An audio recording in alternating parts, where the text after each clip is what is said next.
Episode 4 of The Exquisite Corpse Adventure, Dig That Pig, by Susan Cooper. It was a pig. A very large, lean, elegant black pig with a white patch around one eye. He looked exceedingly dangerous. "I'll take it now," he said, and he held out his front hoof. Down on his right hind hoof, there was a small red arrow, just like the birthmark that the twins had on their right little toes. But they didn't notice that. After all, they were facing a large, threatening pig. And it was dark. Joe still had Boppo's rubber rat in his hand. Quick as a wink, he thrust it at the outstretched hoof, called telepathically to his twin, and bravely dived off the bridge into the gorge. Nancy dived after him, even more bravely. Don't you agree?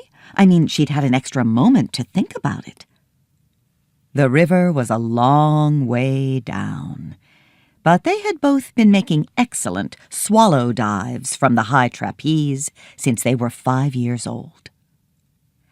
Fortunately, the freezing water had been made pleasantly warm by the explosion of Boppo's bomb. The twins had a short but refreshing swim. They clambered ashore, and as they shook themselves dry, they heard a loud splash in the river behind them. Then another. What was happening out there in the dark water? "Run!" said Joe. They ran through the trees, with vampire bats swooping frustrated above their heads, and they came to a clearing. Given the circumstances, you might expect them to have come upon a gingerbread house and a witch. Instead, they saw in the moonlit clearing a full-size boxing ring, in which an athletic-looking baby was twirling in rapid circles. He wore tiny roller skates, a diaper, and a baseball cap with Max written on it, and he was laughing. Outside the ring, a small man was jumping up and down, cracking a bullwhip. They could tell from his shock of mad white hair that he was Albert Einstein. Or maybe not, but he was certainly mad. "Faster! Faster!" shouted Albert Einstein. "Leave that baby alone!" Nancy called, full of moral fervor. Once in a while, her moral fervor got the better of her. She ran up and seized Albert Einstein's bullwhip, cracking it expertly so that its long leather lash snaked around him and pinned his arms to his sides. The baby went on roller skating round the boxing ring, laughing merrily. "No!" shouted Albert Einstein, struggling to move his pinioned arms. "It's my greatest experiment, the solving the secret of perpetual motion. E equals mc squared plus something else. We're nearly there." Then he stared at Nancy and Joe. "It's you," he cried.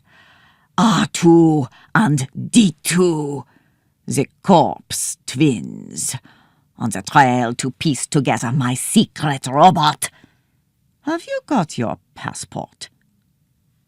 Joe had the birthday card clenched tightly in one hand. He opened it. "You mean this?" He elbowed his sister. "Nancy, lighten up." Reluctantly, Nancy gave the bullwhip a twitch, so that Albert Einstein spun like a top and was free. The baby was roller skating faster and faster now, singing, quite creditably, the theme from Star Wars. Albert Einstein beamed as he saw the card. "There it is, just in time. You are a credit to your parents, my dears. Max is your clue to the next step on your trail, and you must get there before the sun rises. It's that way." He pointed beyond the boxing ring, into the shadows. But there was a clopping and a rustling sound behind them, and into the clearing came Boppo, riding on the pig. This concludes Episode 4. Okay, now it's time for you to complete your reading journal. You have the title in front of you. As well, I want you to indicate the setting, the characters, and write a brief summary of the plot. I also want you to create a picture that would summarize the content of Chapter 3. So in addition to your reading journal, you're going to create a picture that summarizes the content of Chapter 3.